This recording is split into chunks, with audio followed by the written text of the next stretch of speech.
Okay, the next thing we're going to go over is another side mount escape, but this time we're going to be attacking an armbar at the same time. Okay, so this lovely young gentleman, Nathan, there's the pounder. You ready for this pounder? He's on top of me, okay, and he's holding me down. Okay, now the same basic thing. I always want to get this arm between us. Okay, anytime you can make space between yourself and your opponent is best. Okay, so you want to use every part of your body you can to make space. Okay.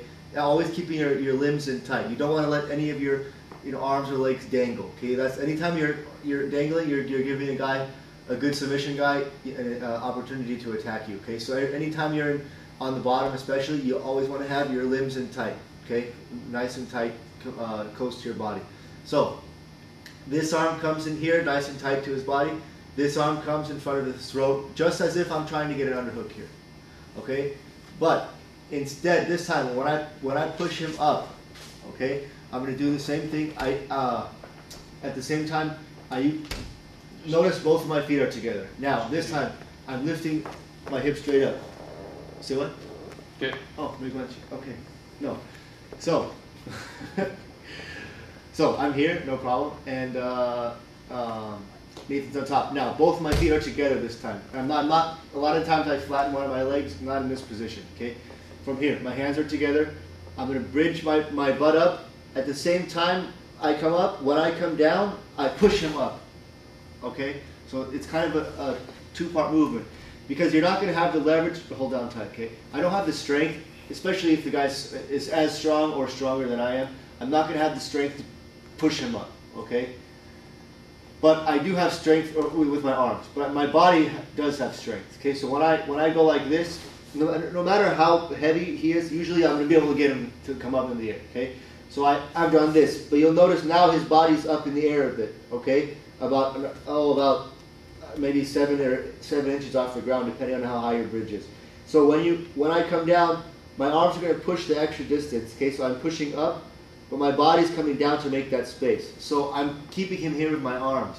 So I'm not, the main mistake a lot of guys make is they go like, I can't get him off of me. Yeah, you can't because you're not strong enough in your arms. But your body, if you use your whole body, it is strong enough. Okay, so when I go like this, that makes his body come up in the air. Now I keep him here with my arms, but by keeping my arm in that same place, by keeping that pressure on his throat. At the same time, when my butt comes down, my knees, both knees are going to come in, okay, in this direction. Okay, so I'm here, I bridge up, push. Now when my butt comes down, I bring my knees in. Okay, at the same time, this leg hooks over his head.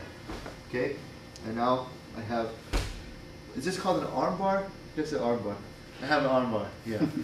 Okay, so he's here, nice and tight on top of me. Okay, I can't get him off. I'm moving my hips around, he's too strong. So I'm here. I bridge my hips up, collapse my hips down, make that space. Both knees come in, okay, like this at the same time. This shin, I want to come right in his armpit. Don't let it come here. I want to come in his armpit. Okay. This leg swings around his head. At the same time, I'm holding his body down with my hand on his trap.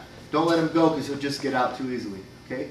And from here, I clamp his head down, come to his arm, up my hips, arm lock. Okay.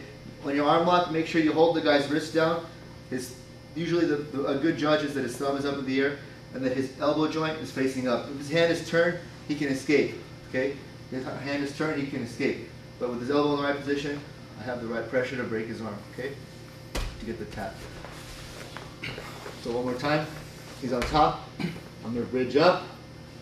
Okay? First thing first, I bridge up with my whole body. Up. Okay? Up. From here, I push up on his throat at the same time. Okay? And then all one motion looks like this. Okay? Now, what happens a lot of time is the guy feels it, or he knows that arm lock is coming. So when he goes like this, he feels your legs come in, he pulls his arm out. That's fine, because now I'm right in the right position to get my guard back. Okay? So all I do is circle in.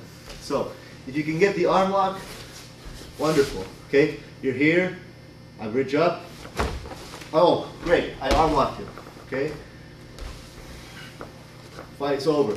Or here, boom, boom, I go like this, he pulls his arm out. All I do is use my hand to push off of his hip, block one side with this leg, bring this leg back in front, and I have my guard. Very simple. So either way, you're ending up in a better position. If you get the arm lock, great. If you don't, you're getting your guard back and you're just as happy. Well, maybe not just as happy, but you're a lot better off. So here, one more time. I'm up, bridge, lift up with my arms, bring my knees in tight. One is an arm lock, two, he pulls his arm out. I push off his hip, use my shin, feet on the hips, escape. 谢谢。